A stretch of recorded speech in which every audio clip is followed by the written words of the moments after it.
Good morning or evening. It's Patrick from Have Cheetah Will View. Welcome to the Thursday night edition of Eight Questions with.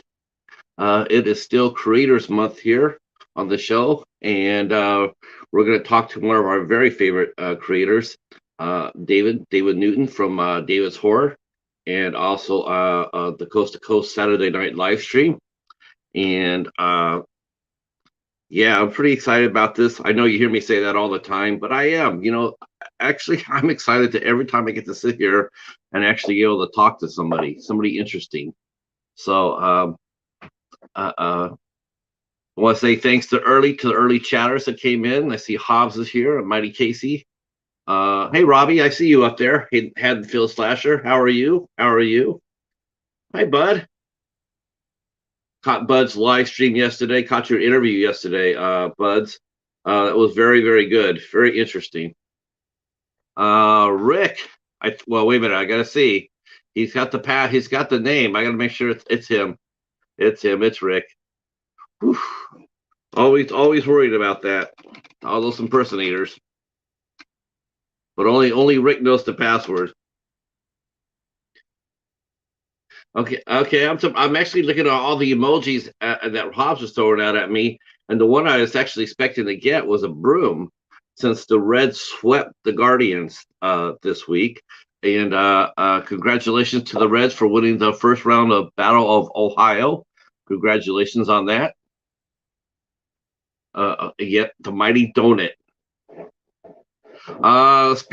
Speaking of Hobbs, I will have to say real quick right here. I'll be saying it throughout the show. The midnight hour will be at 10 o'clock tonight. It will be held on Katie's channel, and the topics are vampires and creatures of outdoors. Um, there might be a guest appearance by Al Lucar, since he is our resident vampire. I'm not sure. Rumor has it that he could be popping up in their live stream. So don't know. As if Al's hanging around. So David Newton. Wow.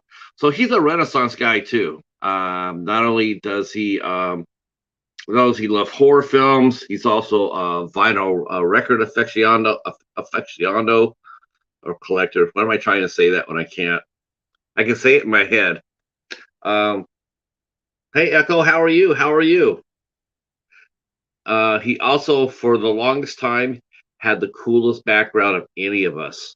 I mean, when you went to the Coast to Coast live stream and you tuned in there, and then you see all six of the guys there.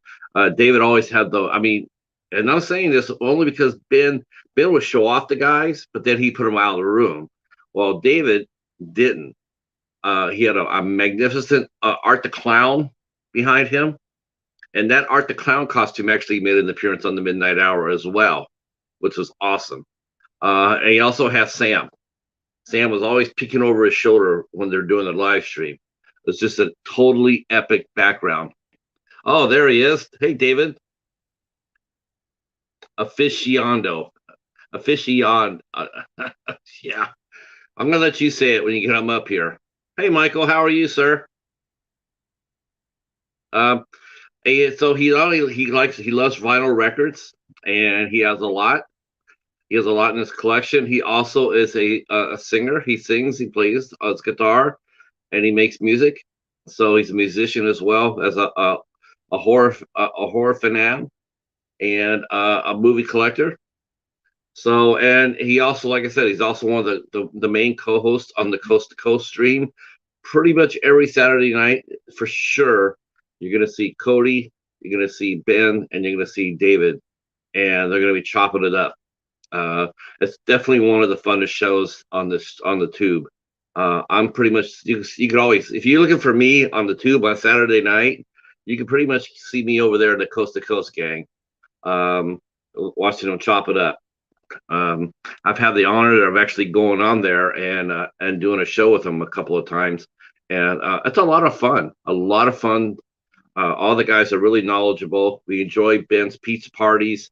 Um, uh, um, and David and Cody, they'll get it going. and it's a lot of fun. Saturday nights, mostly on Cody's channel, though sometimes you can see it on Ben's or on David's channel as well. Oh, hey, Cody. Speaking of that, I'm going to go ahead and crack this early just because I can. Just because I can. Just to let you know that our very own Cody Russell from Coast to Coast, he will be a guest next month here on 8 Questions With, and he will be here on June 30th. So Cody will be here on the June 30th to be interviewed. So if you ever wanted to have any questions that you wanted to know about Cody, now will be the time to start thinking about him. Hey, Star-Lord, how are you, sir? All right, let's go get our buddy.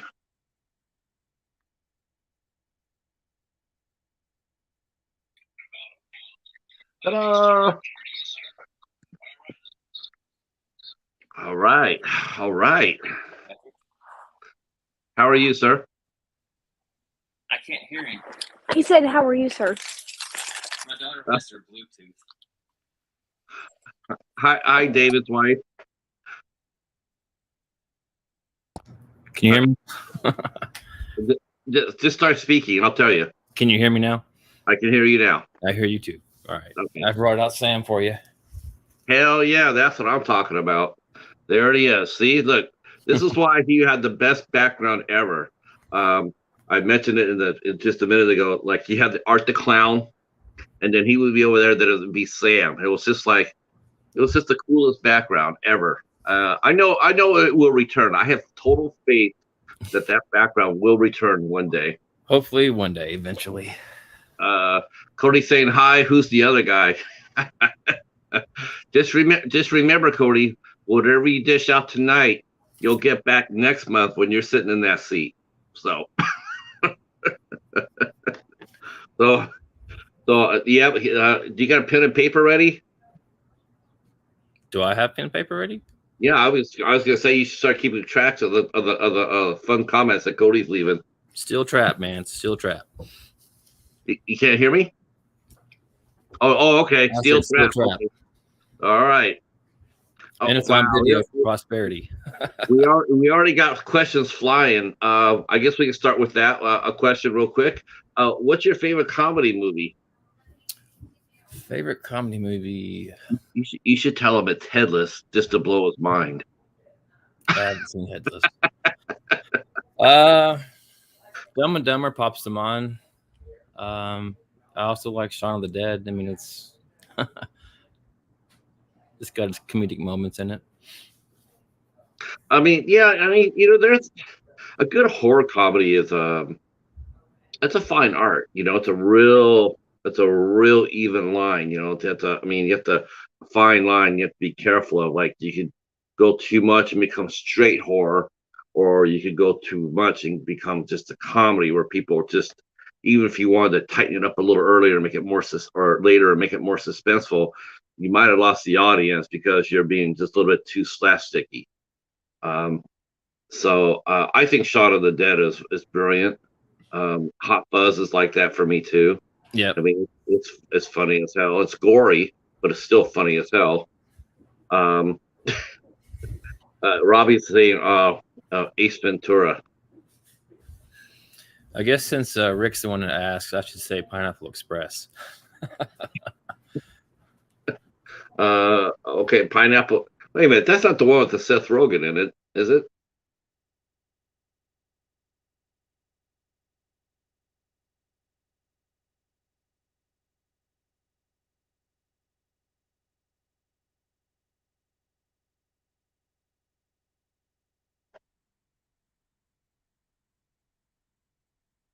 I don't know. Okay, there it is. Sorry. Oh, it's all right. Rhea must have wanted you. She hanging out with you for this show? She was just here a minute ago. I was gonna do the helicopter with her.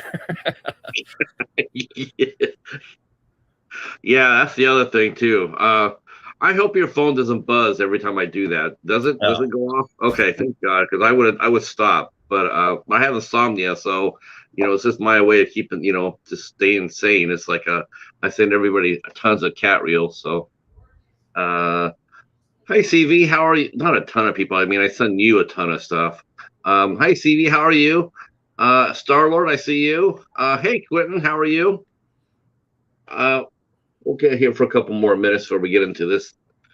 Wow, this is great. A lot of people came out for us. Um, does that? I mean, have you ever been interviewed like this before, David? No, I can't say that I have. Oh, okay. Okay. Well, that's a good thing.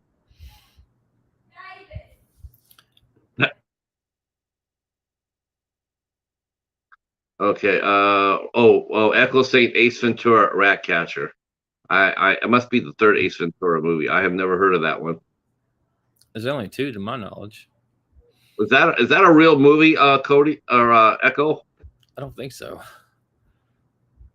Well, There was the one with the young kid that played Ace Ventura, but that's the only 3 I'm aware of. Okay. So did you see about Fred Ward passing away this week? Yeah. Remo Williams is one I remember watching as a kid, and of course Tremors. Yeah, Tremors.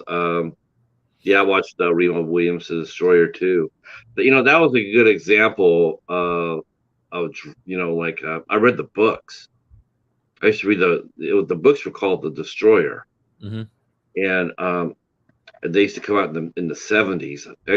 I used to read a lot of those men books in the 70s, the ones with all the macho titles. There was The Destroyer. There was the one I used to read a lot was one called The Executioner, which was it was almost like a precursor to the Punisher in Marvel Comics. I'm not sure which one came out first, but it had basically the same plot. I want to say the Executioner came out first, and then the Punisher. What was the one with Denzel, the Equalizer? Yeah, the remake of the Equalizer. Yep. Yeah. There used to be a TV show on CBS that had Edward Woodward in it, and that was really good too. No book series though. No, they didn't have a book series for the Equalizer. I'm trying to remember who they tried the Executioner a couple of times, a couple of different movies, but they never called it the Executioner because of the title. People were a little worried about the title. But I know for a long time they were trying to get it off the ground, which I would have thought it would have been the 80s. The 80s would have been perfect for the Mac Bolan character. The 80s were all about action heroes and whatnot, but it never got off the ground. Never did. And they're still publishing the books today. The Executioner and like 2 or 3 of its offshoots. It's all right wing stuff. It's every villain is paper thin and hates America and kills babies and all that other stuff. Gives a chance for them to go out there and shoot up everything with they discuss the make of the weapons and how much it shoots and how much does it carry. It's just the books when they first came out, when Don Pendleton first came out with them, it was him avenging his family that got killed in the mafia hit. And he would go around the different hotspots of the mafia, and he'd go out there and there was some thought behind the book. There's some thought, and the books were fun to read. And then they made his character into a government guy, and that sort of took the fun out of it. All right, there you go. More than you needed to know about Mac Bolan, the Punisher, or the Executioner. They never made it Ace Ventura 3, so I guess that was funny. Okay, so there was no Ace Ventura Ratcatcher. You know what? You really couldn't be sure of that because Jim Carrey and everything. Yeah, I saw in an interview where he said he was going to retire. Yeah, you know what? I think some of the people are just tired. I just think they're they got enough money. I think they see and I think the fact of the matter is I think a lot of actors now, as far as as far as us moviegoers, right? I think even though there's a lot of big budget movies coming out, it's almost like the scope of the movie making business itself is becoming less and less creative and more formulaic. It's like and I think a lot of actors, I think they feel stifled creativity wise. That what do what part do you got for me? Well, we got you a part in a Marvel series or a Star Wars series, and it's just like that's all you got. And if they do accept the part for a role, a lot of times it'll be straight to video or it'll be popping up on a streaming service, and which is a fraction of the fans to see it in the theater. The fans won't be able to see it in the theater. Hey Phil, how are you, sir? Yeah, Jim Carrey he was pigeonholed very early on in his career. I mean, as the funny guy. I mean, he did that Sunshine of the Spotless Eternal Mind or whatever it was called. Yeah. That was kind of a serious role. And I mean, and Truman Show was kind of a more serious role for him. But I mean, everything you've seen him in since though has been, the Sonic movies and this and that, Kick-Ass Part 2 maybe, and yeah. I remember when he first tried for a serious role, he did a movie called The Majestic. Oh yeah. Mm-hmm. That was just like his first big prestige project, and it just crashed and burned. Nobody wanted to see him as that, and no one wanted to see it. It wasn't necessarily a really bad movie. It's just that no one wanted to see Jim Carrey being serious.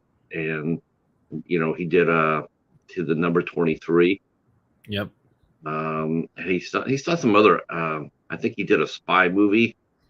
It was like a remake of a German drama, and like Dark Shadows, like it was called. And just really never caught over with the audience.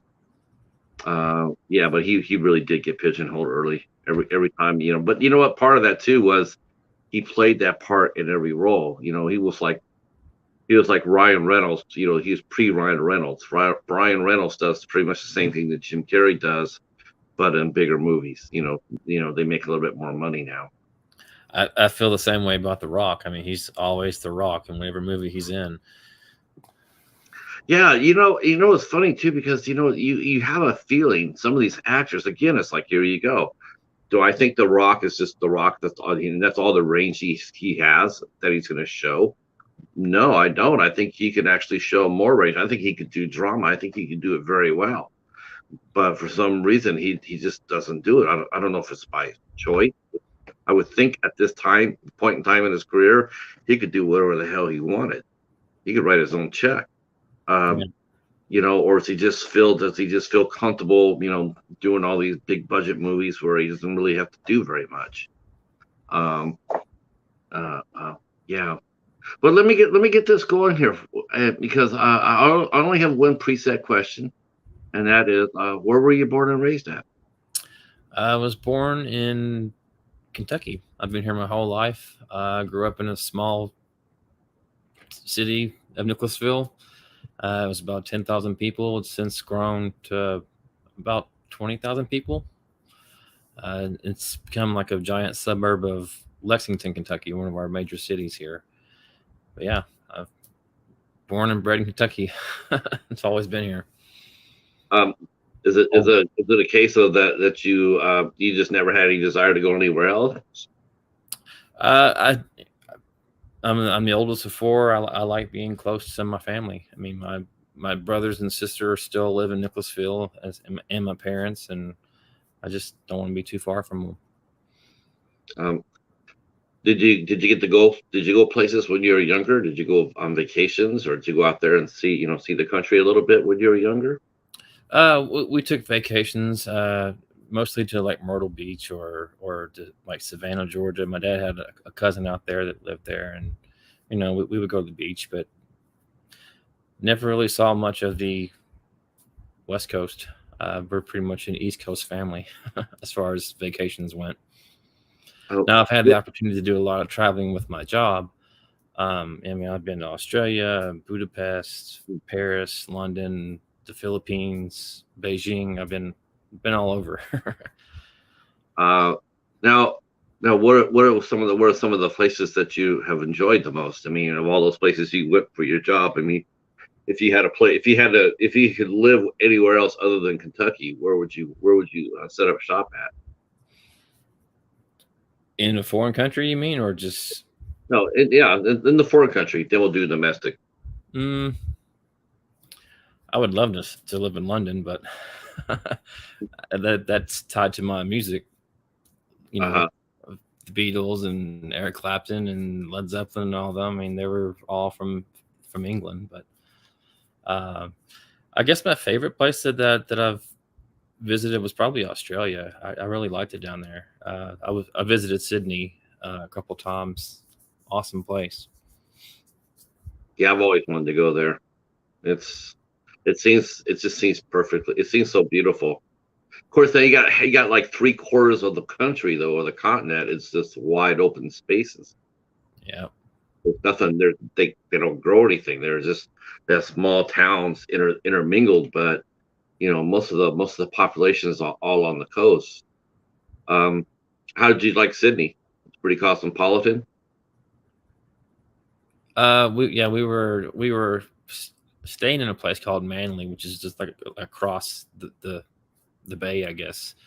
Yeah, it was really nice. I mean, it was just the people there were super friendly, and I got to see some of the sights, and the opera house, and went to the Taronga Zoo, and just had a good time.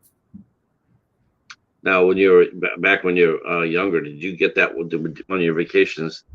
Did you get that wanderlust when you were younger? Did you ever think about that? You wanted to go to London or Australia or Beijing? Did you ever have that when you were younger, or that just developed after you got your job? I just developed after I got my job. I mean, I was content, going to the beach and stuff with the family as a kid. Um, there were places I wanted to see, like Mount Rushmore and Washington D.C. I mean, the things we studied in our school studies, but never really had any desire to travel abroad until I got my job. No, if you don't mind me asking, without going into specifics, but what do you do? Are you in are you IT? Yeah, I work in IT. Work for a major printer company. Yeah, so you got to stay at home during the pandemic, what the rest of us did, right? Yeah. Um, so what about your parents? I mean, did your parents encourage you to get out there and explore? Did they sit there and say, what do you want to do? Did they ever ask you, what did you want to do? Did they ever push you, toward a creative, art, science, music? My dad plays guitar, and so growing up, I was always exposed to music. So that's what kind of instilled my love of music, anyways. He taught me some cowboy chords, when I showed an interest, around 9 or 10. But they were encouraging. I mean, I played baseball for 8 or 9 years. They encouraged me to try out for the high school team, and just do what I like, and never tried to hold me back and keep me in Kentucky. I mean, they want what's best for me, but my wife's family is from Kentucky, and we just prefer to be close to our parents. Sure, sure.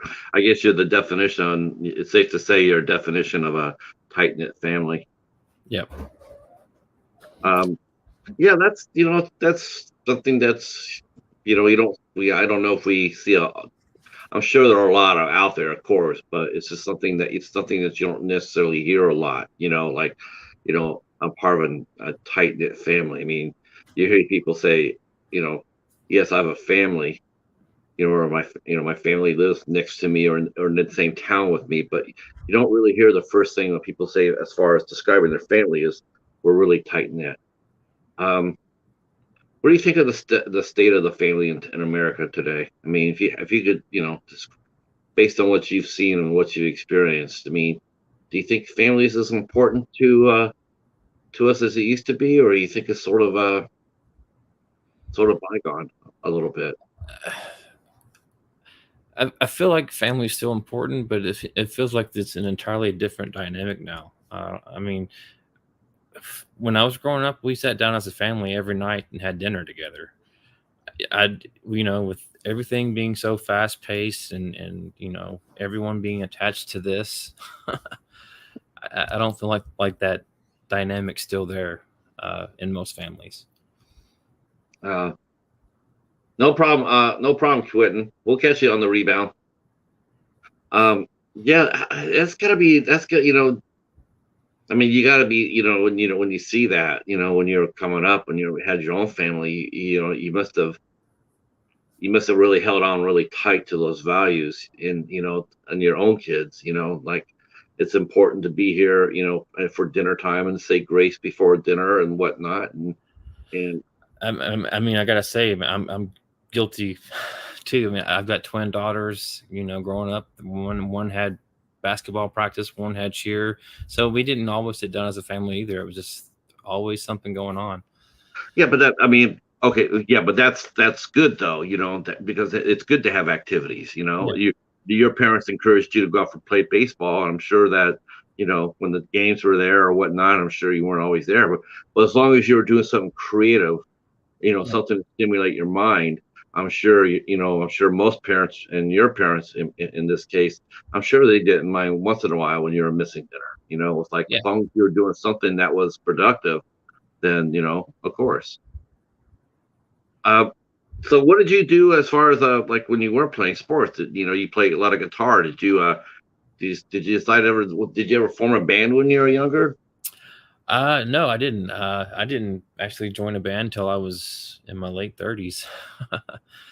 Right. um, as a kid, when I wasn't playing baseball, I mean, we were playing games of basketball in the backyard. We were riding our bikes and skateboards and just staying out until the street lights came on and had to be home. Uh, yeah. Were you a pretty good skater? No, I could balance on it, but I wasn't doing any kind of ollies or skating any half pipes or any of that. I was purely just coasting along. No, no, no bucket brigade. No, no bucket brigade on your walls, right? No, no. Uh, actually, I'm just trying to. I can see you out there hanging 10 right now, just grabbing the lip of the board and. Um, but basketball is really good. Basketball is like that's the what state sport in Kentucky, right? Oh I mean, yeah, yeah. I mean, Kentucky Wildcats. so I was gonna say, is it Wildcats, Colonels, Hilltoppers, or Cardinals for you? Wildcats for me. Oh wow. Yeah, yeah. There is this still fanaticism in the state for the schools as it used to be? I mean, during the '70s when Rupp was there, Oh and yeah, then, oh yeah. yeah, yeah, it was crazy. The rivalry between the UK card or Wildcats and the Louisville Cardinals is still there. That's one of our biggest games of the season is when those two meet up. And of course, Rick Pitino used to be the coach for the Wildcats, and then he left, went to the NBA, and came back and started coaching at Louisville. So that's he kind of burned his bridges with most Kentuckians, but Well, he not burned his anymore. bridges. Yeah, he torched his bridges at Yeah, he definitely burned them. I think the rug burn on the carpet is still there from where he burned his career out. Oh yeah. Literally. Yep.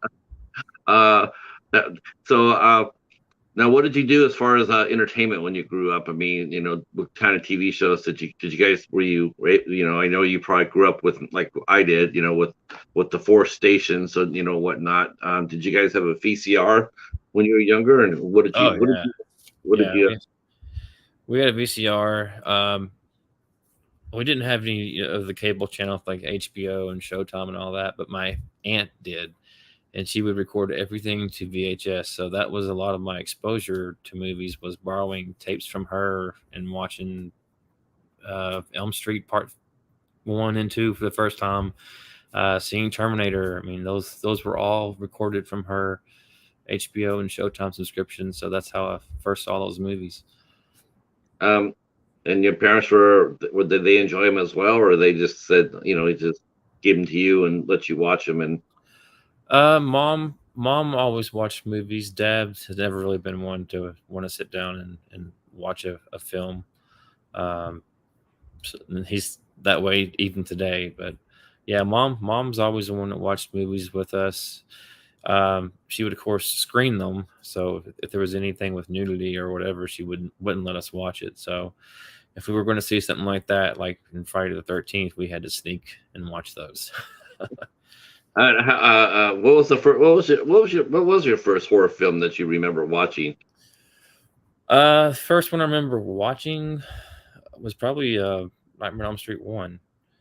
No, I remember as a kid getting up in the night and mom was watching Salem's Lot, and it was at the scene where they're in the hospital and they take the tongue depressors and stick it to that vampire or whatever her forehead, and that scared me. But you know, sitting down and watching the movie from start to finish, yeah, it was probably Nightmare on Elm Street.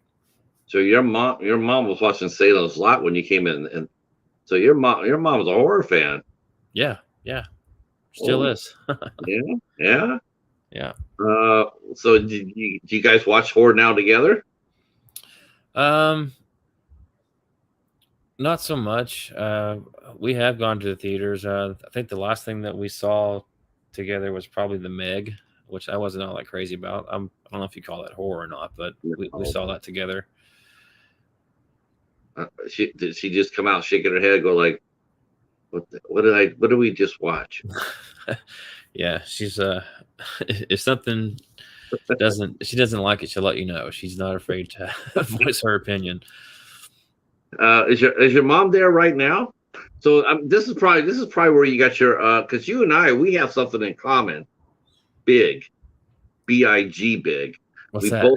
We both aren't really A24 fans. Oh yeah. So I'm thinking that maybe your mom is all in the party as well. I don't know that she's seen Hereditary. If she has, I mean, she's never really talked about it. I don't know if she's seen Midsommar either. I haven't seen that one yet. I haven't seen that yet. It didn't appeal to me at all. I think, yeah, I haven't seen Midsommar and I haven't seen The Lighthouse yet. I am curious though to see this movie X. It's getting a lot of hype. And have you seen it yet, X? I have not seen X. I want to see Everywhere, Anywhere, Everywhere, All at Once. Now that one I want to see. And there's another one coming out called Men, right? It looks pretty good. Yeah, Alex Garland from Ex Machina. I'll probably check that out as well. I wanted to see Saint Maud too, and I really enjoyed that. That lived up to the hype for me, which is very rare because most of the time they just don't. Yeah, I saw Saint Maud. I enjoyed it, but it wasn't as great as everyone made it out to be, in my opinion. I actually thought it was actually tempered and I will tell you another thing too, is it was tempered, but I also will say this, that it was not a horror movie. It's not a horror. It has horror elements, but it's not a horror movie. Right. It's definitely way more. It's just a drama, a good one, but it's drama with a horrific elements to it. That's kind of how I felt about that movie, The Nightingale, I watched the other night. It wasn't horror. No, you thought it was you thought it was I don't know where they I don't you know what I think it was. I think because they didn't market it as horror. I can tell you that they didn't market it as horror when it came out. Yeah, I think a lot of people, it was a psychological thriller, and to me, it wasn't really a psychological thriller. It was more just like, as you said, a revenge flick. Yeah. I think a lot of people thought it was going to be a horror film per se because Jennifer Kent was attached to it, and she did the Babadook to critical acclaim. That's a great movie. So when people saw the Nightingale, she was upfront about it. She says, if you're coming here to look for another Babadook, don't do it because it has nothing to do with it. It's about as far apart, different as you can get. And I can't wait to watch it. I got it out. I'm ready to fire it up. I know what I'm getting into. I'm just really bummed out about one character though, because I really like him as an actor, Sam Claflin. He plays the evil guy in the movie. It's gonna be interesting to see how he does in that role because I've only seen him in roles where he's been, like in the Hunger Games, and he was in Adrift and some other films where he's played he's played a good role. I think this will be the first time I've seen him where he's played the heavy, and I'm looking forward to it actually. Hi Jason, how are you? Hi Betty, how are you? I see you up there. Jason Hendrick in the house. Greetings. We're talking to David from David's Horror. He is a film collector, figure collector, podcast co-host. I call your show podcast because basically it's what it really is. Podcast co-host and all around great guy. Hi, Ava. Well, hopefully you're feeling better, Ava. Um, yeah, I'm with you about. I'm with you. You know, what's the one movie that you went in expecting it to be one thing, and then it turned out to be different, besides the Meg? Oh, I knew what the Meg was going in. It was just going to be a Jason Statham and a shark.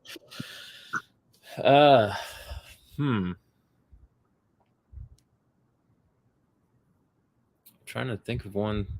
The Lodge was one that I thought was going to be a lot different than it was, but it was really kind of in general, slow burn, and not really a lot happened in it until about the last 20 minutes. Yeah. Do you like slow burn horror? I mean, is that, do you like slow burn horror? Or do you like it more, faster pace, in your face type of horror? I don't mind slow burn. I mean, The Shining is one of the best slow burn films in my opinion. But I do prefer a movie that's more fast paced. If I had to pick. Okay. When you were growing up and watching movies, you saw Nightmare on Elm Street. But what was the one movie that you saw that you felt just shaped your movie watching experience?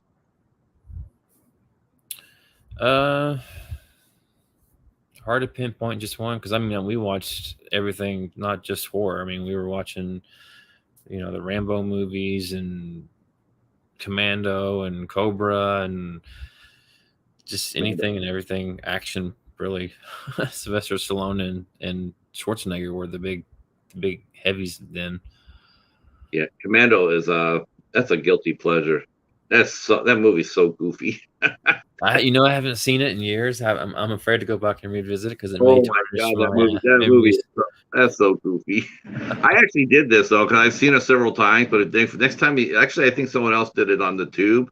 They counted how many people he kills in the movie, and I think it's like 204, 206, and it's just so silly. It's just you can't even take it seriously. It was just and it wasn't exactly well made either.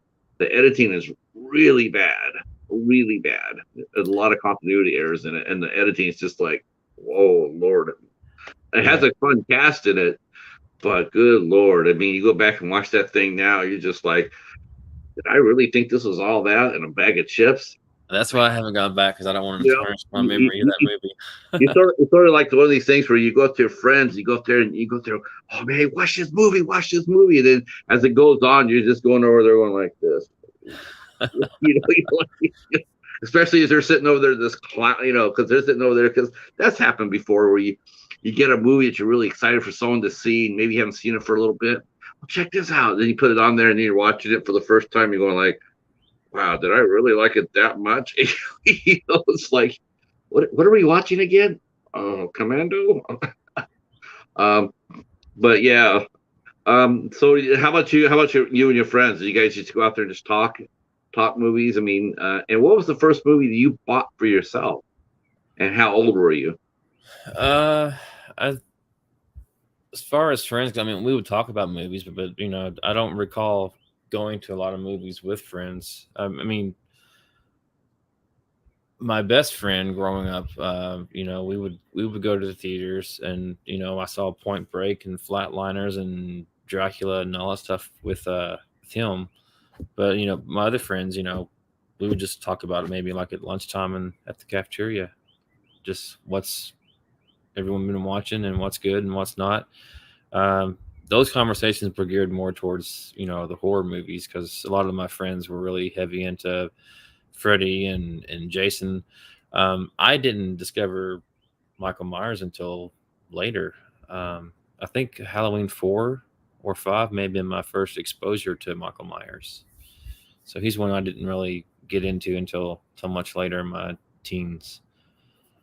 Right. What did you think? What was your? Here's Ben and the boys.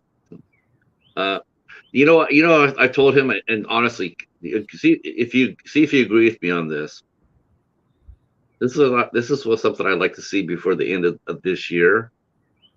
When you want to see a picture, and just be honest, if you say it's goofy, but I want to see Ben have all his crew around the dinner table, have the pizza in the middle of the table, and take a picture of them for Saturday night. His crew, like Yeah. all his Godzilla stuff. Yeah. Have a plate in front of him with a slice of pizza. Have Guy Gans sitting there, Godzilla over there, and King Kong here, and Ghidorah. You have to give Ghidorah 3 plates because he's 3-headed. So you have to get 3 slices of pizza. I mean, wouldn't that just be like I just think if Coast to Coast ever did a T-shirt or a coffee mug or say anything like that, that's what they should do. All of Ben's Godzilla stuff. Yeah, it would just be yeah, just to have them sit around the dinner table, sit with a slice of pizza in front of them, and take a picture of it. Pepperoni, mushroom, and sausage, right? I don't know. We'd have to ask him. We would have to ask him what their favorite pizza is. I'm sure they all have different styles. Does he notice he doesn't always just get the same pizza? He has to break it up, and I think that's because of the bully. I know I have way too much time on my hands, right? You have to have Quilted in there too, his dog. Oh yeah. Well, Quilted is sort of sly. Quilted, he frames a lot of people up for a lot of crimes they didn't commit. Quilted's got a brain in him. She's got telekinesis. Yeah, Mr. Bone says I have many plans for Ben's and his crew. That's for sure. But speaking of figures, though we're going to jump forward a little bit, but you collect figures as well. Yep. How did you get into that? I started off collecting just the Funko Pops. It always starts that way. Yeah, and it was just kind of a whim. I was at Walmart, and on one of those end caps there was this figure of Deadpool, and I'd just seen the movie though. That's cute, so I grabbed it, and then rest is history. And how many Funko Pops do you now have? I don't even want to guess. More than 300 probably. 300. You know what? Do you think it's fair to say that Funko Pops are generally a man's version of Beanie Babies? Is that a fair assessment? Yeah, that's fair. Yeah. 300. Now, do you have Black Phillip from The Witch? No, I don't. Let's see. Rick's saying he's getting rid of his horror pops and small figures. Uh-oh. Well, if you got Black Phillip from the Witch, Rick, I'll talk to you about that. I'm looking for one more. I never even thought about those things. My buddy Catfish, he collected them, and I never thought about figures at all. And then I got my first one from Mark. Mark sent me my first one, and then next thing you know, I started getting figures, and you gave me a figure. You gave me Sam. Yeah, which is awesome. I got Brett Kelly sitting on the top of him. The shark, the Brett Kelly shark. I got that sitting on top of it. Let's see. Ben saying he's taking Quilted out for a walk. I'm listening, but probably won't be too active in the chat. Okay. Say hi to Quilted for us. That's a cute name for a dog. Corgi. So going back early days, and you were going to tell us what your first movie that you bought for yourself was. I joined Columbia House, and I was probably 14, and Silence of the Lambs was one of the first movies that I bought for myself. I don't remember how I discovered that movie because it wasn't one I ever saw in theaters. I don't ever recall seeing a trailer for it. In fact, I just went back and watched the trailer for it today. I don't remember that trailer, but I was 14 when it came out. And it was just one of those movies that I guess it goes back to your other question that kind of shaped my love of movies. It was just something I'd never seen before. That is your favorite movie, though. It is my favorite movie, yeah. I loved Hannibal Lecter. I still do. I think he's a great villain. But then I watched, and here it comes. It's going to make it through here. But then I watched The Human Centipede. Thanks to Coriander, Knight, and Ben. So I watched The Human Centipede. I gotta say that doctor in The Human Centipede, I'd rather go have dinner with Hannibal than that guy. That guy is nuts. That's the most disturbed doctor figure I've ever seen in a movie. That's one I still haven't seen and really don't have a desire to see it. No, because then you start looking at Hannibal, and you're looking at Hannibal and you want to go like, dude, you were badass, but he's just three people together, ass to mouth. That's just gross. But yeah, I think Hannibal Lecter, I mean, it's a tremendously good character. How important is story to you? Are you more story driven? I mean, when you watch a movie, do you research it, before you go? Because especially when you buy your movies, do you research before you buy, or you go watch, or you just say, what the hell, I'm just going to go see it just to see it? Most of the time it's just on a whim. A lot of what I get now is just based on recommendations from other people on YouTube or on Instagram. There have been some that have been stinkers that I've purchased and thinking, wow, why did I buy that? What's the last couple of stinkers that you bought that you were like, hell no? That wasn't A24. I didn't care much for Malignant. I know a lot of people like that one a lot. It just didn't do much for me. Have you seen that one, Malignant? I have a copy of it, but I have not watched it yet. I heard it was really good. I heard James Wan did a nice job by it, but I also heard too people didn't particularly care for it too. Ben loved it. I just didn't like it as much as he did. I mean, you can like a movie and not be fawning all over it, Like I want to see X, I do, but I'm not going to be fawning all over it by like a lot of the A24 people are, like, oh my God. No, I'm not going to do that. I'm going to sit there. I always look at some movies like that. I mark it in the back of my head. I keep it listed, like you said, a steel trap.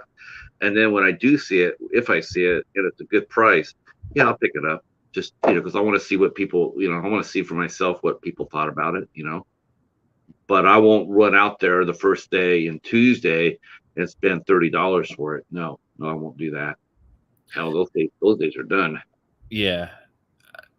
That's another thing that, I mean, before joining the horror community and starting my YouTube channel and being a part of the Coast to Coast crew, I mean, I didn't know about all these boutique labels like 88 Films and Vinegar Syndrome and Zavvi and all this. I mean, if it wasn't at Walmart or Best Buy, I didn't know about it.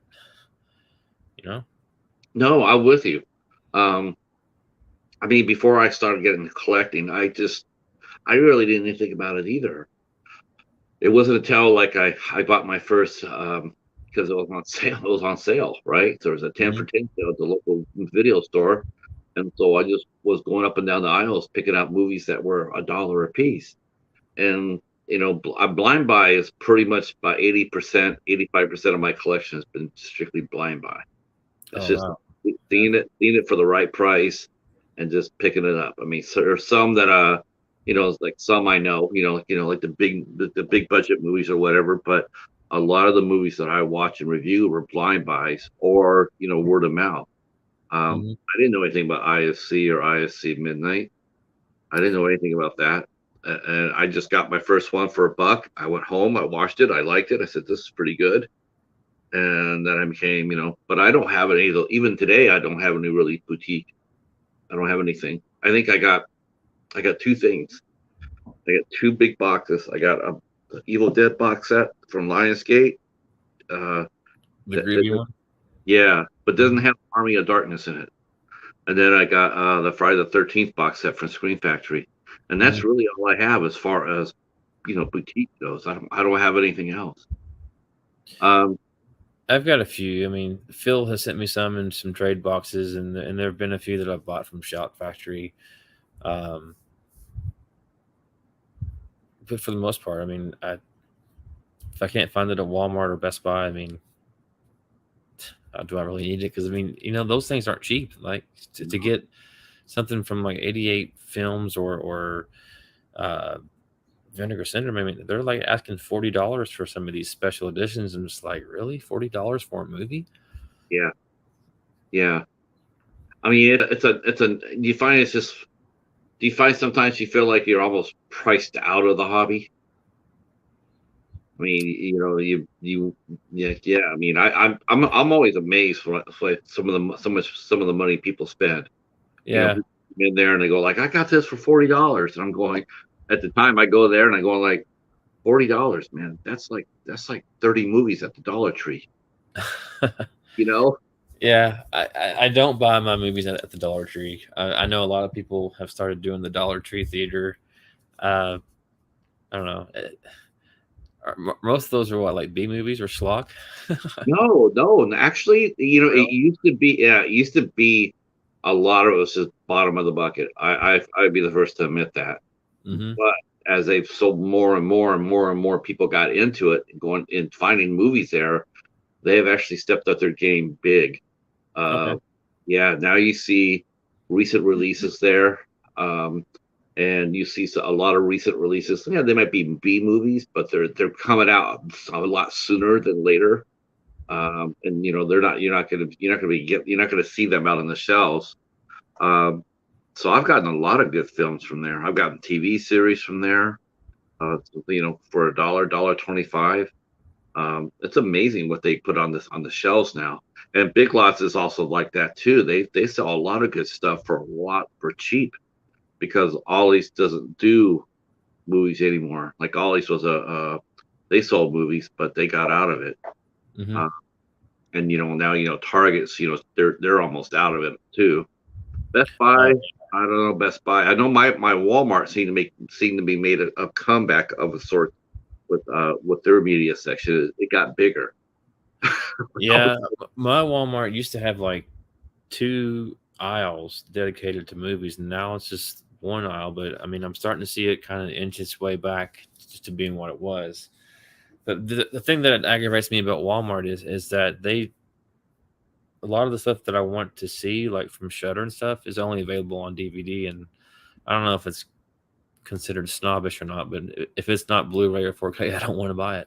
No, it's not. It's not snobbish. I mean, no. I mean, yeah, but you're right. A lot of those movies, they don't get to see the light of Blu-rays. There's just not. They're not going to sell enough to warrant the cost. Though I can't Mhm. imagine how much more it costs to make a Blu-ray versus a DVD. But Have you always been a collector of movies, Patrick? no, actually, I started mine. I started buying movies for white noise, because after my wife passed away, my house was just empty as hell and quiet, and Mhm. it was getting to be dangerous. And Yeah. so I get movies from the Dollar Tree and I put them on, and I couldn't tell you half the stuff I watched. I have a bin down in my basement. I don't even remember watching 90% of what's in that bin. I have to go back and go through it to see what I watch, because I don't remember it. So you just turned it on for just background noise, you said? Yeah, yeah. I just while I was putting around, or I was just sitting there, pretty much comatose. It's just I didn't really wasn't in a place to do anything, or be around people or anything. I just was too much stunned. For a long time, I stopped buying physical media. I mean, I was just, going to Redbox and renting movies there where I would stream it. And it wasn't until probably the last 2 or 3 years that I've started collecting again. Where do you I mean, we mentioned that. I mean, not going to Dollar Tree or whatever, but you're not averse to, when you go out, if let's say there's a movie that you really want. I mean, you're not averse to go looking for it, right? Like, let's say you don't want to pay $40 for it, but if you want to, you go out there and you try to find it for 20 or 15, you're not adverse to go out there and looking for it. Do you like to go out? Do you like to go out do you like to go out to go hunting for your like pops or figures or movies or records? I mean, that's a good thing to talk about. I mean, you have to go hunting for those now, right? Yeah, but a lot of my hunting's done online. Oh, you don't go out to look? Well, I do go out to look, Yeah. but we have 2 record stores in Lexington, this is half an hour from me, and Walmart sells some vinyl, but there's not really a whole lot as far as record shops within an hour from me. So if I can't find it local, then I'll start going online and hunting that way. Yeah, Cody's saying here, and I gotta, yeah, he says, finding your stuff in the wild is the best. I'm so with that. I mean, could I go to Walmart? Like I want to get The Ledge, and I want to get Cyrano, right? So those are 2 movies on my list. Yes, I could go to Walmart. I could go there and get them. I could go to Walmart.com, or I could go to eBay, but I don't, because I don't want to pay that. I want to go look for it. I want to go hunting. I want to go to the library. Cyrano at Walmart if you're interested. Huh? Cyrano is at Walmart. Yeah. With Peter Dinklage. I'm trying not to do that. I'm trying to, and what I do too, I sit there and I wait. It used to drive my buddy crazy, because I'd be sitting there going like, "Are you gonna get it?" And I'm like, "No, I'm gonna wait for it." But you really want it? Yeah, I do, but I'm gonna wait for it to come down. And then especially how about this? Do you find yourself looking at a movie and being really jazzed up for it? Right? You get psyched up for it. You tell your wife, "Honey, shine the shoes, because we're going out on a date Saturday night to the movies." But say something comes up, the opening weekend goes by, you don't go. Do you feel the excitement for that movie drop off right after the opening weekend? Is it not that important to go see it anymore? No, I don't think so. Because there have been some films that I didn't see right away, like A Quiet Place, The Quiet Place 2. I think I saw them maybe 2 or 3 weeks after they opened in theaters, and it didn't diminish my enjoyment of the movie at all. Yeah, it just seems like if you can make it past. Phil's got a question here.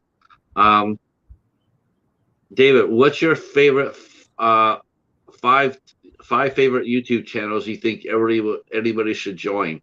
Well, besides Phil's and Cody's and Ben's. That's only 2, and Mark's. That's only 1, and John. There's nobody. You just named the Coast to Coast guys. Yeah. Night Watch Zone is one I enjoy. My friend Beth from Miss 80s Music and Movies. That's right. Of course, yeah, like I say, the Midnight Hour, with Hobbs and the whole crew. We got to mention Hobbs. Yeah, Super Slash Bros. I watch them on Friday nights. I guess Half Cheetah Will View. What? I'll pay you after the show. What? Are we on? Are we live? I love those channels too. Yeah, those are fun. That's a good segue too to the. Let's see. What was the worst movie ever? How about this? Betty's mentioning worst movies. She's saying the worst ever was Oprah's Beloved. And she says she did not understand why people did not like it. It was horrible. That is why. Betty Jean Gather's laying down the law. Lieutenant Hobbs of the 3rd Division. Yeah. Cody saying I'm the opposite. I hate crowds, so I'm more of a second or third weekend person.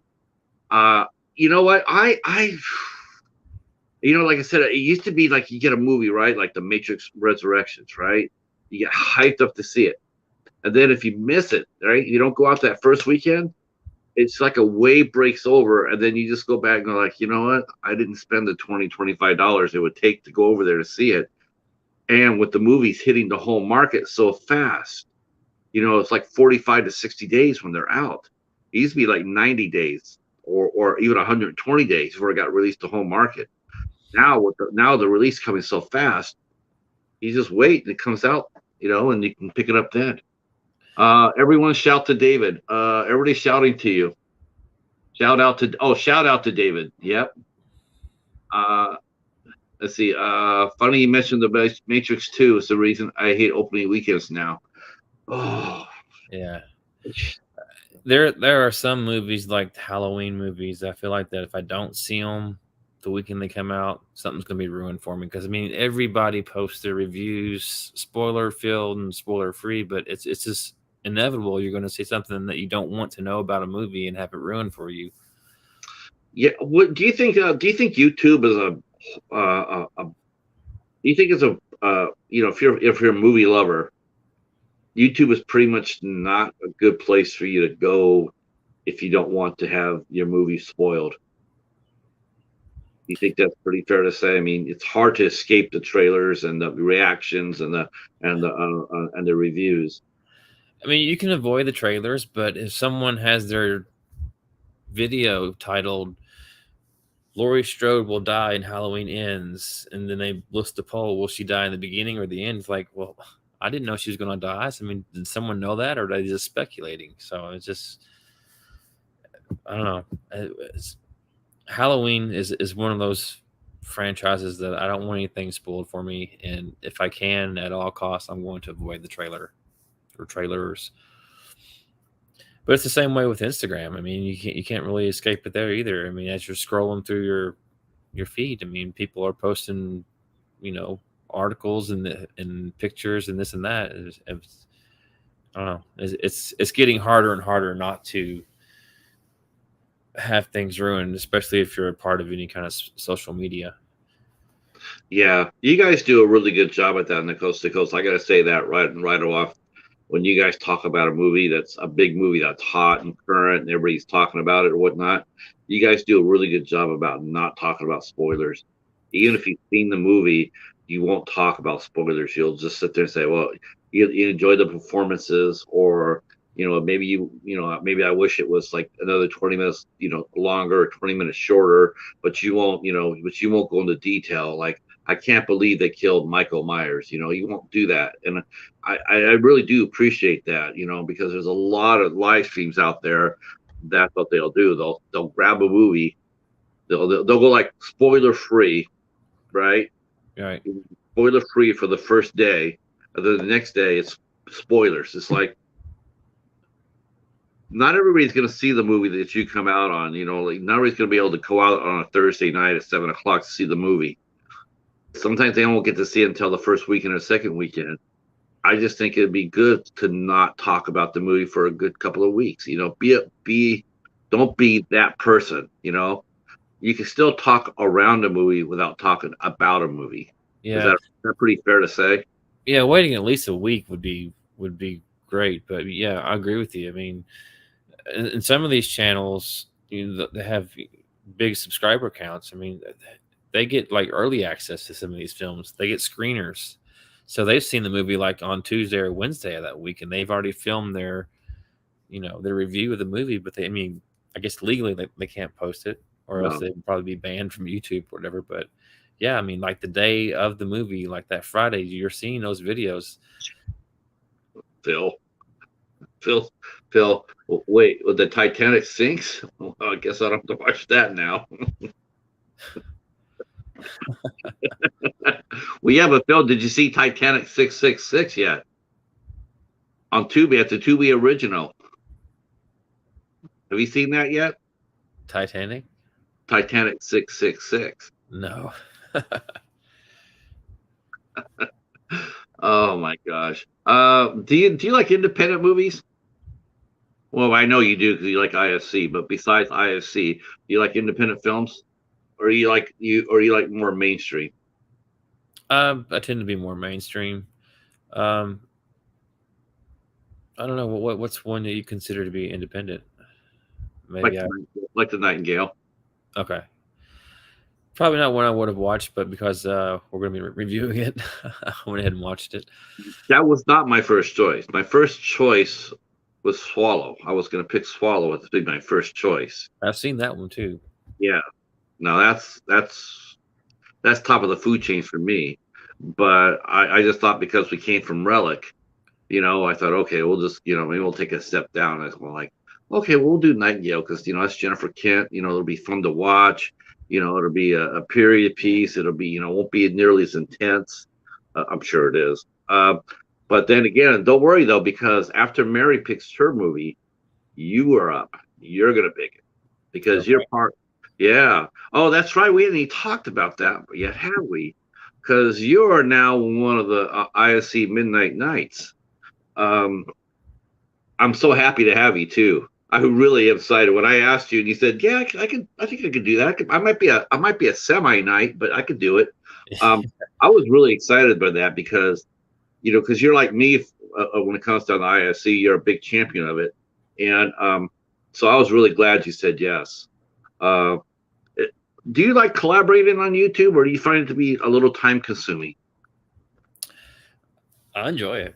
I've been teasing Night, from the Night Watch Zone. I said, when are we going to do this Silence of the Lambs episode? And he keeps promising me, we're going to do it. But yeah, I enjoy talking to people and hanging out. Yeah, that would be a good episode. That would actually be a really good episode. Though I dare say, because of Coriander and Knight and Ben, we did see the Human Centipede. It might have skewed his outlook a little bit. Like it's a trippy movie. Yeah. Oh man, I hear it's a good movie. I don't know.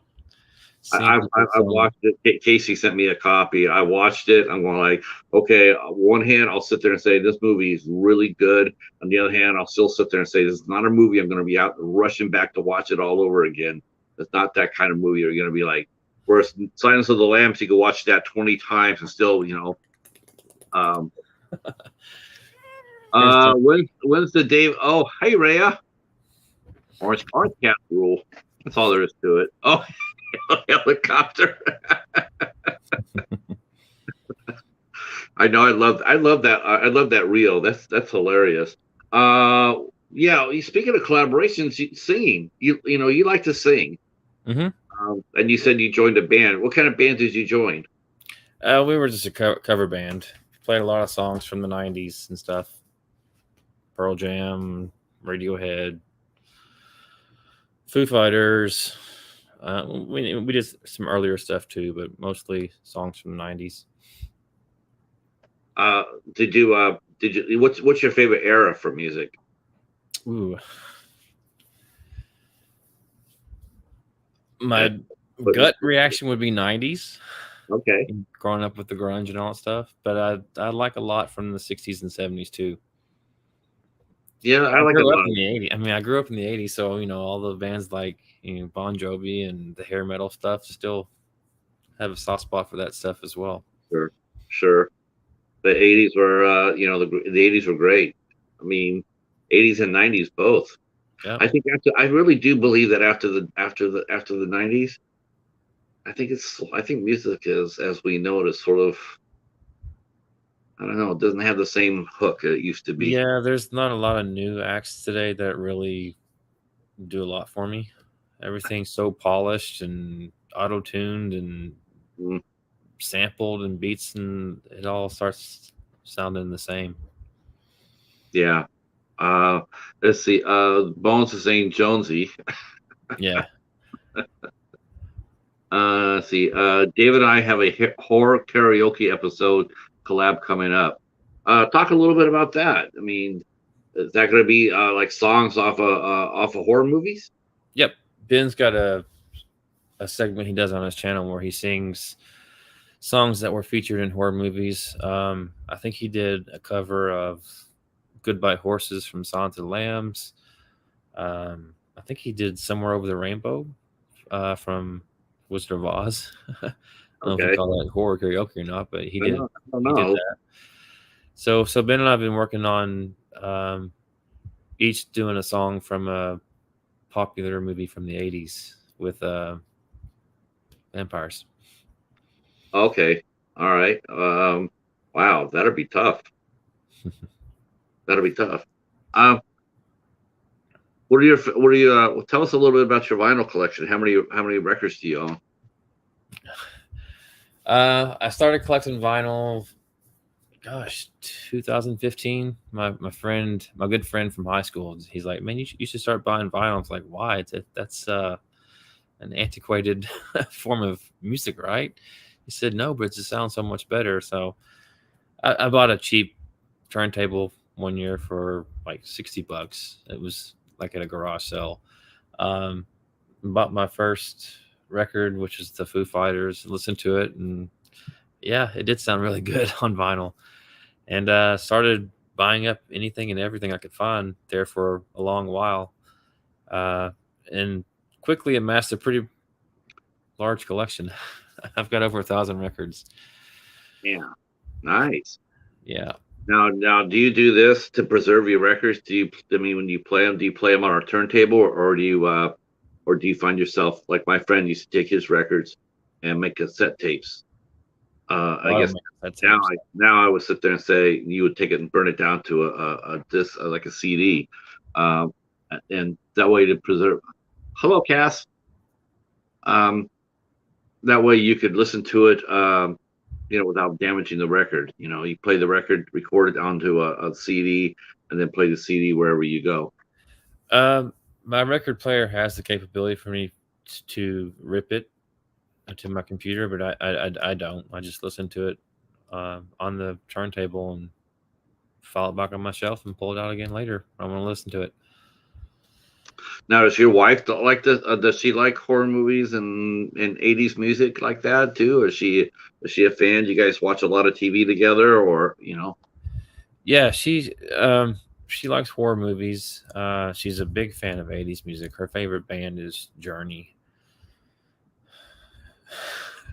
Not me. Wait a minute, you think that like with Steve Perry or after Steve Perry? Steve Perry. Okay, well that's a good Journey. Yeah, it's a good Journey, but I'm still not a big Journey fan. I like their songs, but they've been overplayed so many times, like in commercials and everything else. It's just for me. What's that? You know who's like that for me? Can't stand them. Even though I know they're good musicians, but I just can't stand it because all I heard was them. Led Zeppelin. Oh, really? God, no, just no. Oh, now you don't hear their stuff in TV ads and stuff. I mean, not as much as you used to, and not as much. But it's funny. It's funny though. I will say this, that and this is sort of weird, but back when you and I were in the '90s, right? And when they play classic rock, they'd be playing, like the Byrds or the Beatles or the Jefferson Airplane or whatever like that, right? All those bands from Janis Joplin, whatnot. That was classic radio. And then I was actually listening to commercial radio, and they're going like, okay, what was a classic rock station? And then they started playing like bands from the '90s, like Sugar Ray or something like that, or Smash Mouth, and it was just like, wait a minute, when did the music that I grew up with, when did it become classic rock? When did it become old? Because that was really what it was. Classic rock meant music that old people listen to. I'm like, when did I get old? And do you like the Beatles too, you said? Oh yeah, love the Beatles. Although I did kind of burn myself out. I guess I was a junior or senior in high school when I started getting heavy into the Beatles and bought the anthology album when it came out. It was like 3 double disc CDs and this and that, and knew all about the dates for this and that and first appearances and their birthdays, and just I was consumed by the Beatles, but kind of burned myself out on them. I still appreciate their stuff, but I don't listen to it as nearly as much as I used to. Right. Yeah. I don't know what it is. I think maybe they're getting a little bit away from them too. They're super popular, but you don't quite hear them as much as you used to. The Rolling Stones too. Like this, even though they're still out there touring and whatnot, but you don't really hear their music a lot. Like every movie used to have. They used to have all those certain bands. Every movie soundtrack always have certain songs by certain bands, no matter what the movie was. See, Cody singing "I Should Have Been Gone," Gay singing "Journey." Hey, Alex, how are you, sir? Glad you're here. Yeah. What was the first concert you ever went to? What did you go see for your first concert? Garth Brooks. Nice. Nice. I Yeah, gotta say nice to that. Garth Brooks is he's a throwback. yeah. My first concert I didn't see till I was 17, I guess. Okay. Um, What was the second concert you saw? Aerosmith. I was waiting. I was sort of waiting for that. I was thinking, oh, he's going to come back with a heavy hitter. Yeah, saw Aerosmith during their Pink. I think it was their Pink tour. Yeah. So I mean, do you still listen to country at all today, or just no? Yeah, my daughter is kind of heavy in the country, so we listen to it. Today's country doesn't sound anything like the country that I grew up with. No, no. In fact, today's country sounds like the stuff you heard from like Def Leppard and stuff back in the 80s, you know? Yeah, it's no more twang. There's no more Johnny Cash or George Jones or Conway Twitty and none of that. Even Dolly. There's really none of that anymore. There are a few acts out there, but they're very much few and far between. I think that's yeah. I mean, so if music is. I mean, how would you say? I mean, if you could save one or two things, if you could save your record collection or your movies and your pops, what would you save? Record. Music comes first and foremost for me. I mean, music's always been a part of my life. Yeah, I love music. Yeah. I don't play anything, but I know a good singer. Let's see, Johnny Paycheck. Yep, that's another old school one. Waylon Jennings, the balladeer from the Dukes of Hazzard. Nelson, Merle Haggard. Let's see. Let's see. Sean saying, "Got to start writing some new Vietnam jams." Damn. Okay, from the '60s. Okay, I get it. Ava actually plays old school country, more like bluegrass, across the bluegrass, not all bluegrass, like a tinge of bluegrass and old school country. Yep. So they play. Yeah, have you met her yet? I haven't. You should go over there. In fact, I think they're playing live, or they already did. I'll send you. I'll send you the link of them. They go live every Friday, and they play music live. Her and her husband, and it's beautiful. Nice. Yeah, it's awesome. Very, very nice. I won't keep you too much longer here. What are your because I'm going to ask a couple of general questions because we all want to know this. But what are your 5 favorite actors and actresses, and why? 5 favorite actors and actresses. Number 1's Anthony Hopkins, for obvious reasons. Yeah. No, I mean he's just a phenomenal actor. I loved him in Silence of the Lambs. He was great, of course, in The Elephant Man. Yeah.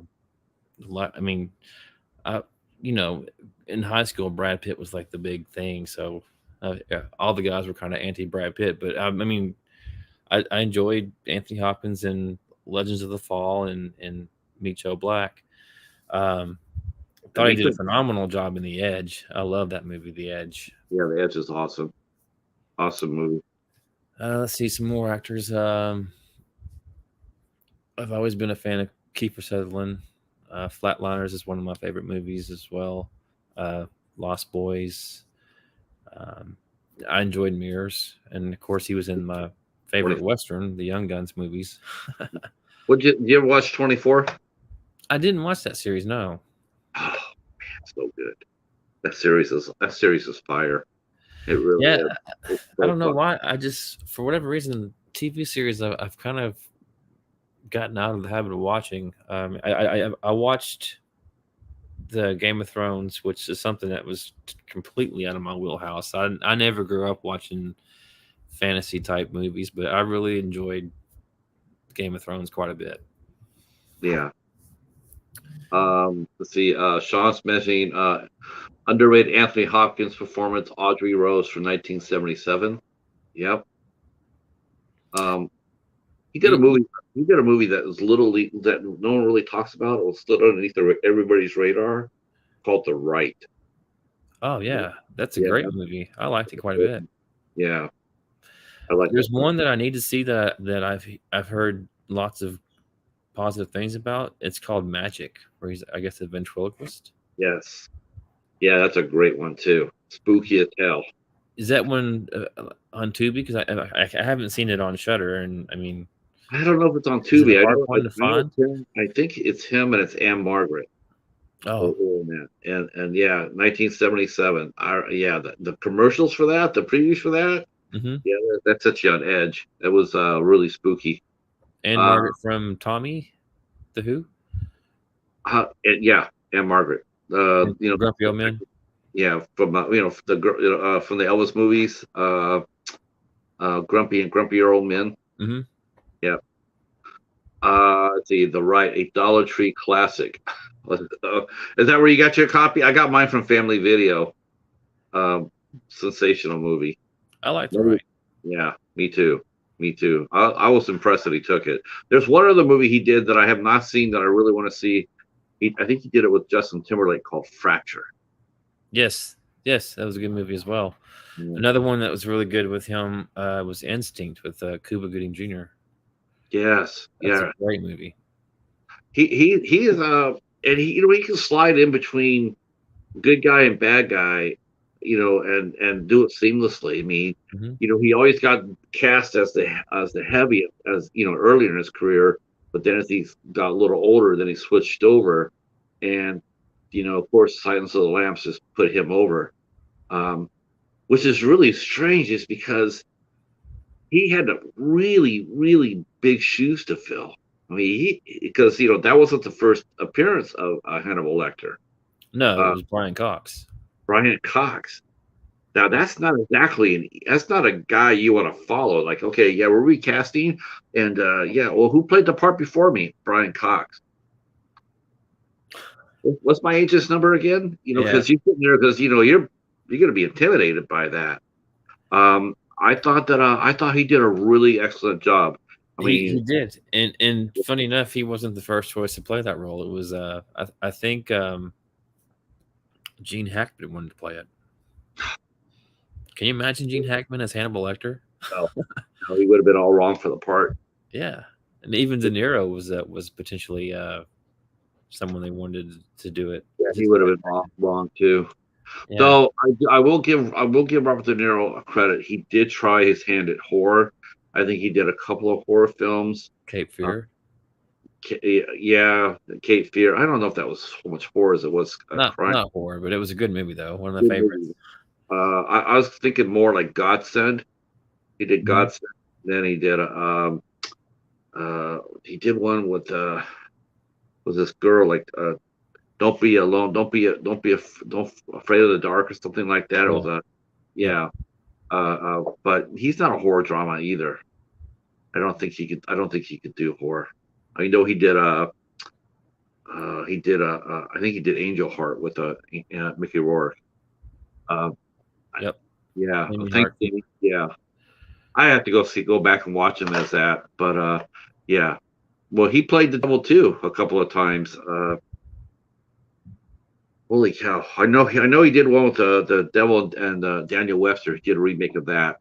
With he actually reunited with Alec Baldwin for that, and that was uneven, but it was okay. I'm trying to remember the other part where he. Am I wrong? Did he not play the devil in a movie or two? Pacino did. Pacino played the devil in Devil's Advocate. Right. Maybe I got that confused with another one. What about your actresses? What 5 actresses do you like to watch? Jodie Foster. Again, for obvious reasons. Shocker. Yeah, well, she did a movie called Panic Room, which was really good. Have you seen that one with Dwight Yoakam and Jared Leto and a very young Kristen Stewart? I mean, that was a good movie. I swear to God, I have every freaking Kristen Stewart movie that she's made, and I don't know how I did it, but I managed to get every single one that she has. I don't know how. Go ahead. Have you seen Panic Room though? I have a copy of it. No, I haven't watched it yet. Worth checking out.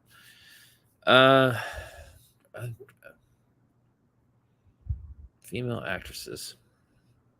I love Jodie Foster in Contact. Yeah, she was good in Elysium also. Yeah. Yeah. Oh, and Inside Man. Have you seen Nell? It was kind of a drama. Yeah, That long was a good time ago. movie. Yeah, that was Yeah. that was a bittersweet movie. She was also on Freaky Friday, way back in the day, Right. That's right. before Taxi Driver. Uh, see, Jamie saying Panic Room is awesome. Mr. Dan Ahor, our guest from on Tuesday. Panic Room was good. The Little Girl Who Lives Down the Lane is a classic. Yep. Yeah, that was on Shudder recently. Was that with Michael Douglas? No, Or Michael Zarazan. Michael, sorry, okay. I think that was Michael Zarazan. Trying to think of some other actresses that I've always liked the stuff that Kate Blanchett's done. I really enjoyed her in that Sam Raimi movie, The Gift. Wow, that's you saw that? Yeah, Oh, okay. Yeah, that was great. that's a great movie. That's a really good movie. Man, that movie is that's a deep movie. It's star-studded too. I mean, you got Keanu Reeves and Greg Kinnear and Yeah, Katie Holmes doing Topless.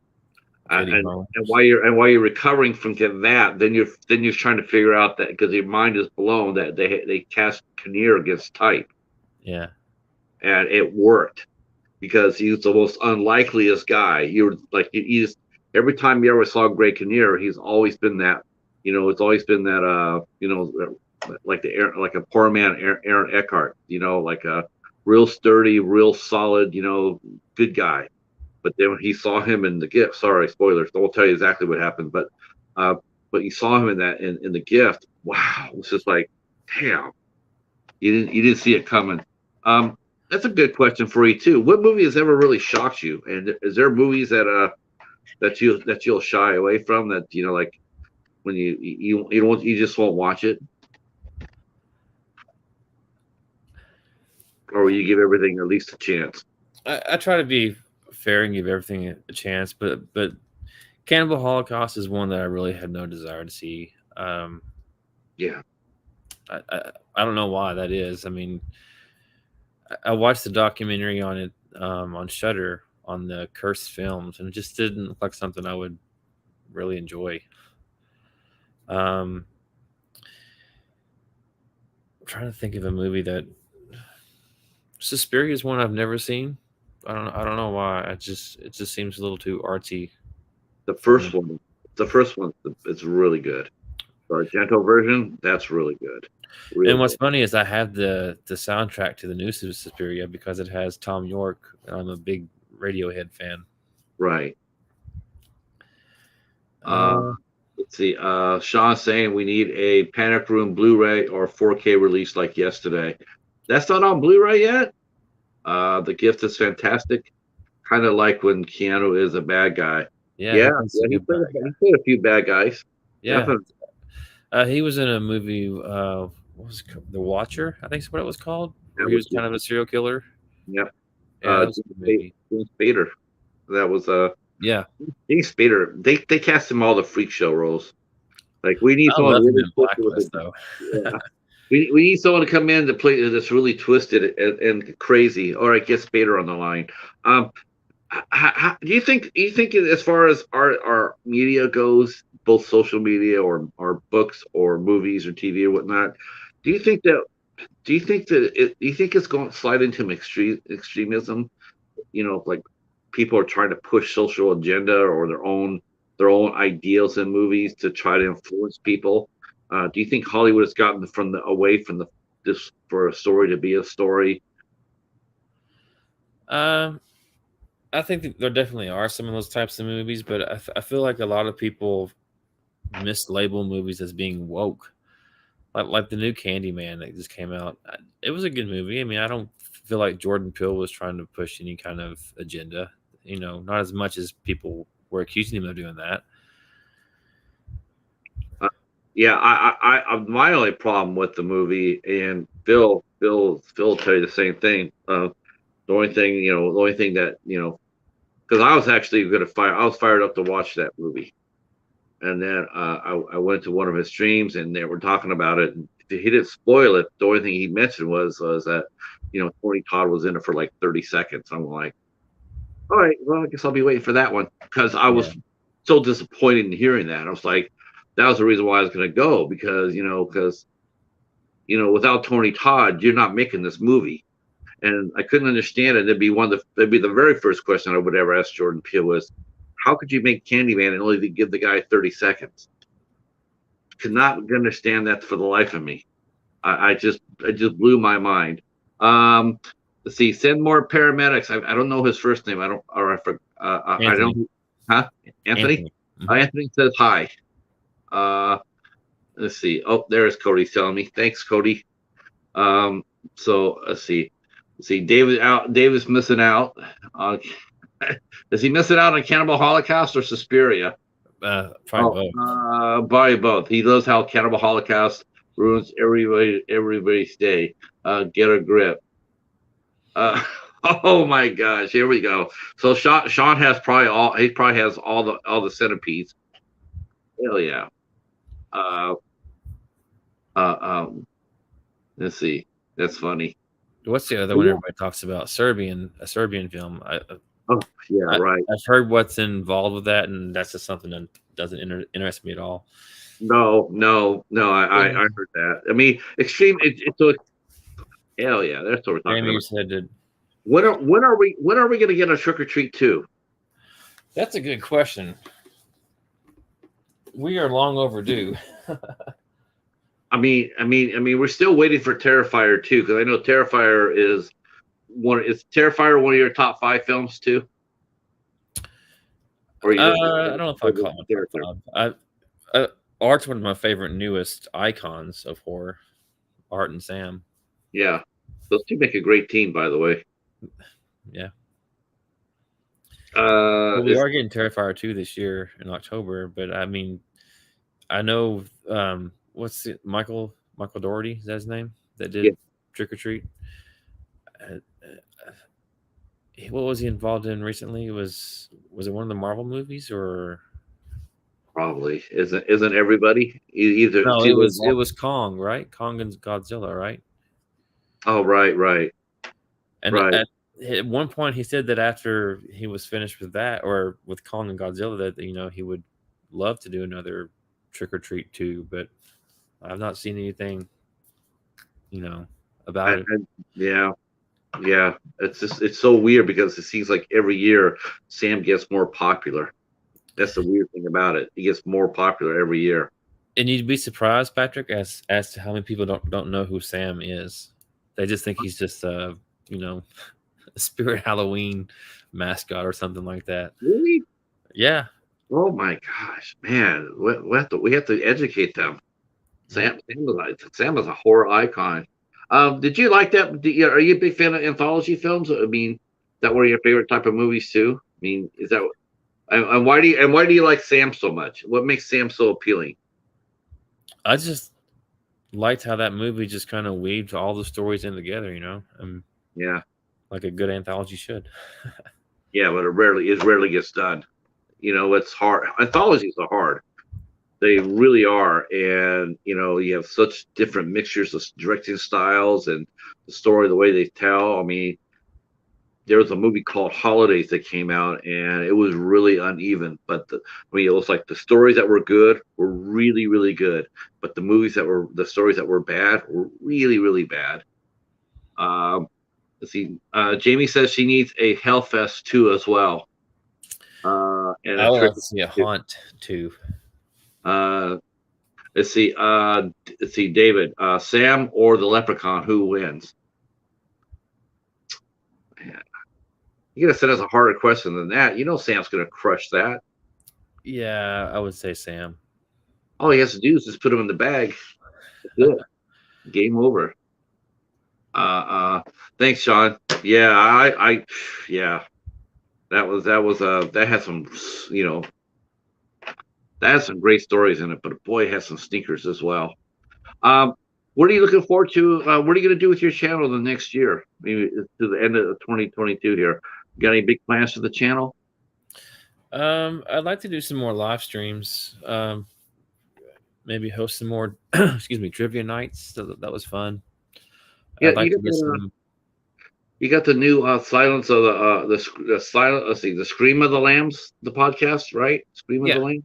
Yeah. Who's doing that with you? You premiered that. Who's doing that show with you? And when are you guys going to do another one? It was at first it was just me and Eric from Last Venom 76, but Eric's kind of gone ghost. I don't know where he disappeared to. But after that, I've included Phil on several of my episodes and Cody. But I'd like to have people on that we don't see stream very often.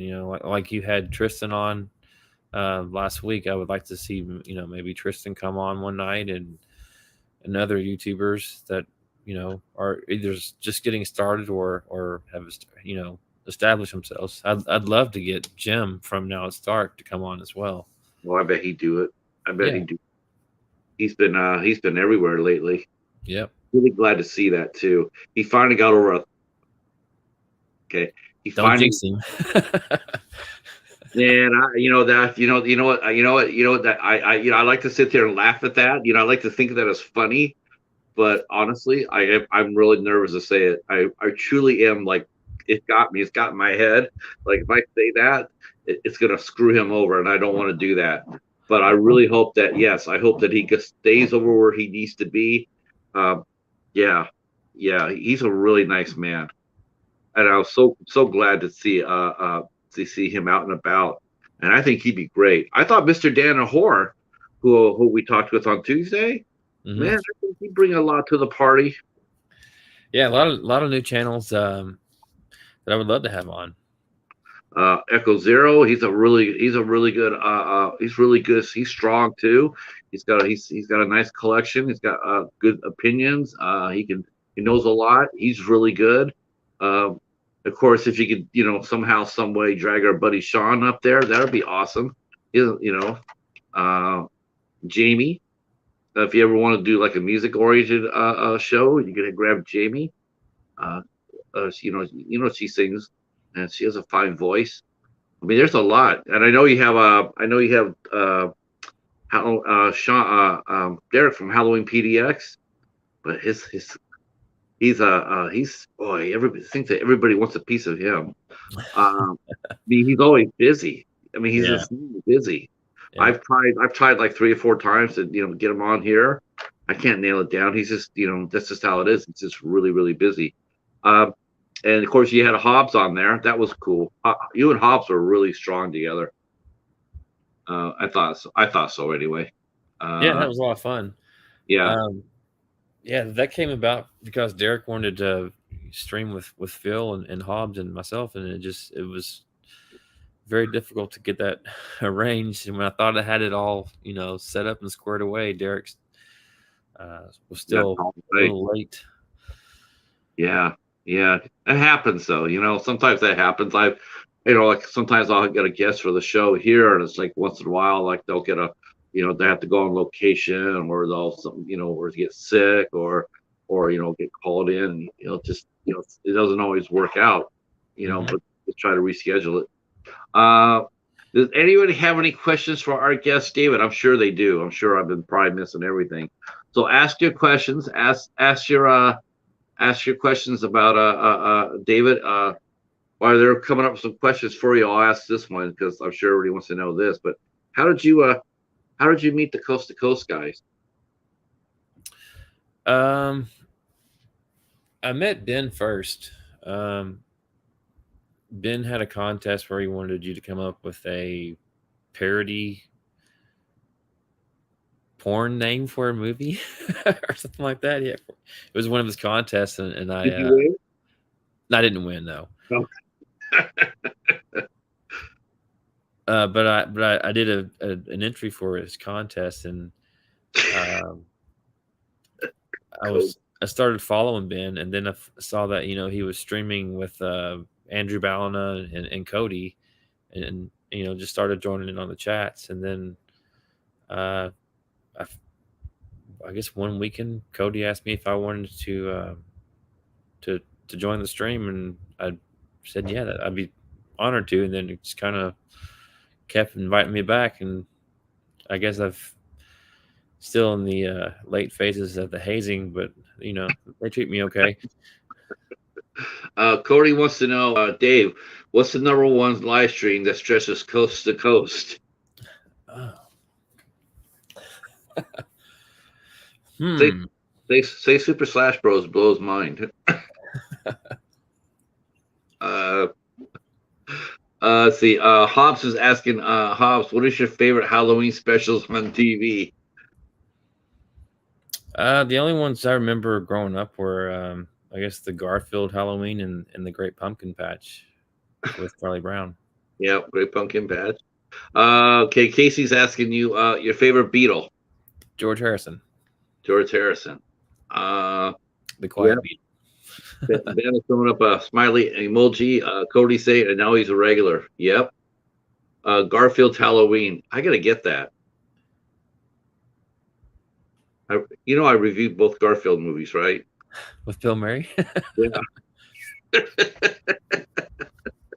Because Orange Cats absolutely rule, right? They do. So, where did you get Rhea and Bella at?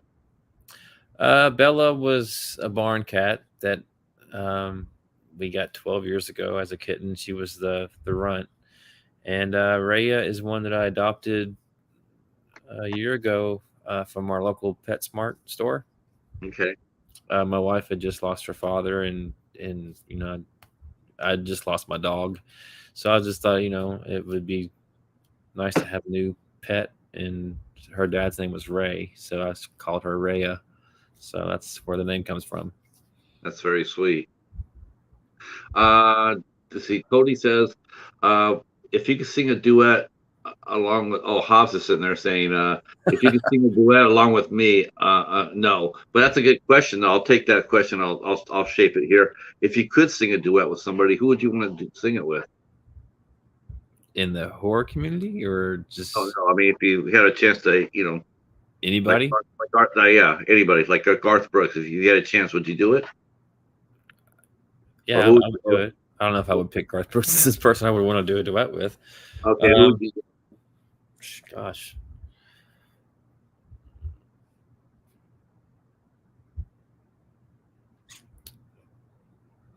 Oh, that's a hard one to answer.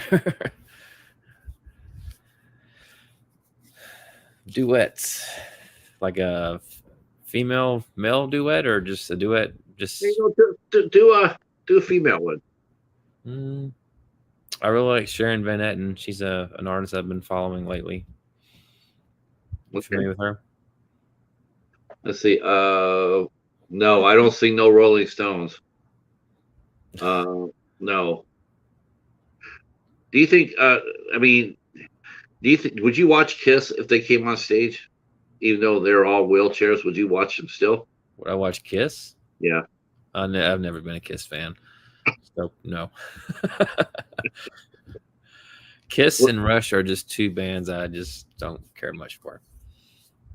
There you go, Hobbs. I asked the question for you. Tina Turner, legend. That would be, yeah. That would be a tremendous duet right there.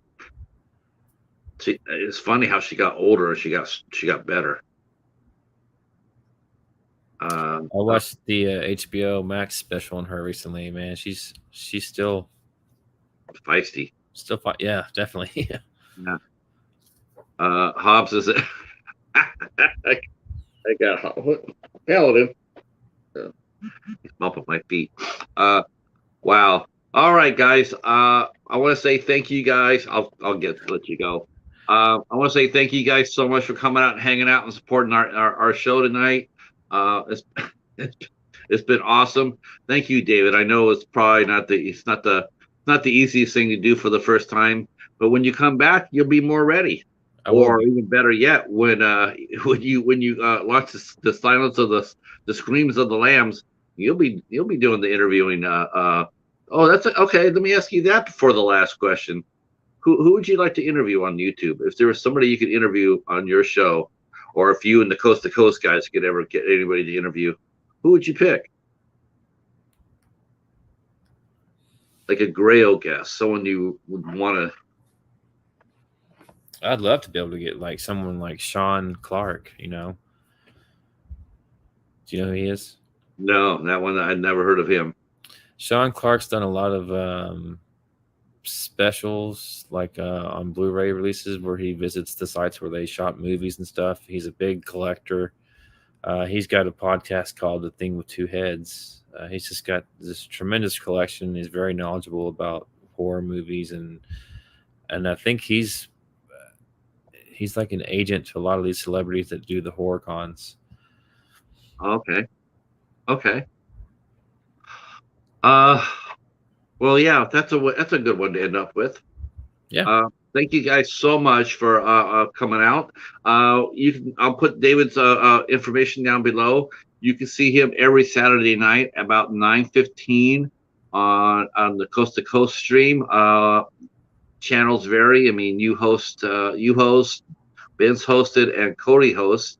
It runs generally from 9:15 to whenever you guys fall asleep. Yeah, usually 1 o'clock.